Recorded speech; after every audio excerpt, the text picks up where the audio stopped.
India is a nice story, and if you think of India is about 5 years behind what China was.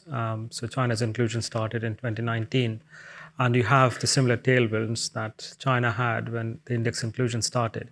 Started off with 1% inclusion every month, leading up to 10%, and this is just in the emerging market indices before China, for example, moved on to the developed market indices as well.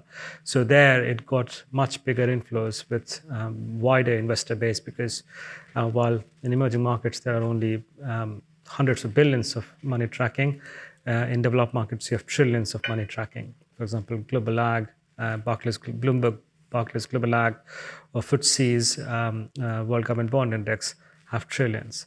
So any inclusion there would mean significant tailwinds for the country. So that story is quite positive, and the only downside is the complexity that India has put in tradability. If that operational hurdle is reduced or potentially eliminated, much like what China did, that good growth story or investor demand will continue. Though I must also say that being in Europe, ESG is extremely important for investors.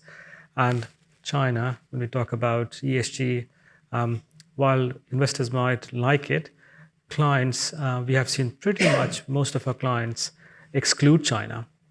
Those who track ESG indices or integrate ESG factors into their decision making. The reasons being, one of them, like Freedom House, it scores fairly poorly.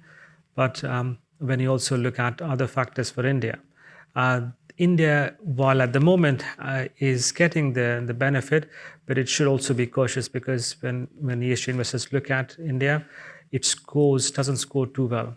For example, it's the country scores or the Sustainable Development Goal scores, SDG scores as we call them, are pretty close to what they are for Ghana. So an investor starts to look at the ESG factors into the decision making. There might be something what has happened to China where investors are cautious about investing in companies or even countries or in the country.